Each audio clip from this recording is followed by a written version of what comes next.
มาเบิ่งข่อยตัวข้าวต้มผัดแซ่บพวกเจ้าใส่เผือกวันนี้ตัดใบตองสิไปเฮ็ดอัน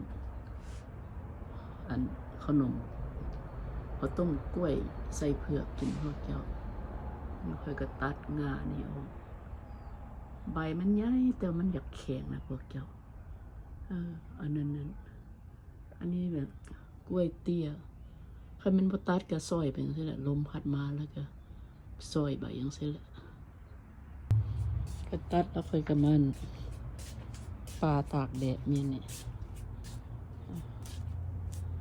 ให้มันใบอ่อนมันอ่อนแล้วเราค่อยเสียวไปห่อข้าวต้มผัดเห็นหมูเฮ็ดกินก็เลยอยากคือกันเมื่อนั้นก็เอามาให้ก็แซ่บก็ได้กินอันนึงก็เลยมันนี่สิเฮ็ดเองเพราะว่ามีเผือกอยู่มีเผือกมีบักกล้วยอยู่ค่อยก็มาเอาอยู่หน้าบ้านเด็ดอันกล้วยค่อยนี่อันนี้กล้วยเตี้ยค่อยได้เยอะกระถึงยังบ่ใหญ่ยังบ่ใหญ่เธอยังมี3 ต้น2 ต้นยังบ่เป็นปีค่อยก็เอาตัวนั้นค่อยก็ตัดเอาตัวนั้นซะมันเพิ่นว่าถ้าตัดใบมันออกแล้วหน่วยมันสิบ่เป็นโอ้ยยามันเถอะ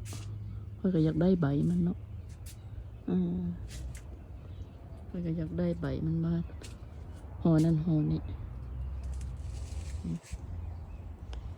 นั่นแหละเสียวผักอีโฮมลงยังไม่ได้เอาลงอันแก่ได้อันบ่แก่ได้อันนี้ก็สวนผักน้อยบงอันสลัดเมียนหันโมโหว่าสิรอดบ่รอดยันอันหอยไปกินหมดนะพอเอาใบตองมาล่างพอเจ้ามันล่างเลยมันถึงน้ำแล้วมันก็แข็งขึ้นอันนั้นวันนี้ขึ้นมา1 ข้าวอันนั้นข้าวไหม้หักเครื่องมันบวหอมอันนั้นนี่บักกล้วยอยู่ในวีนึงอันก็บักเผาปองใหญ่ปองนึงอันค่อยก็เอามาใส่กับน้ำตาลนั้น brown sugar คนแล้วก็มาห่อตรงสิแหละพวกเจ้าเพราะว่าคนเอาเผือกเส้นนั้นเนี่ยอันนั้นก็ต้องเส้นละพออันนั้นข้าวต้มกล้วยค่อยข้าวต้มมัดค่อยเอามา1ประมาณ30 นาทีก็ได้กิน30 นาทีแล้วก็จะใส่กระเทียมมาลองเบิ่ง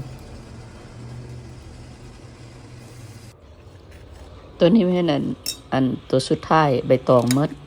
แล้วก็เลยเอาจากใบตองตัวแดงกับใบตองตัวแดงมาปนกันเบิ่งด้วยพวกเจ้าออกมาเป็นตาแซ่บบ่นะพวกเจ้าแซ่บแท้เด้อ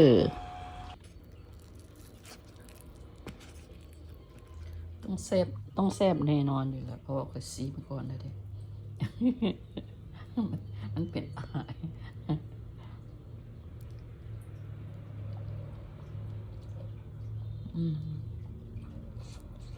ฮอย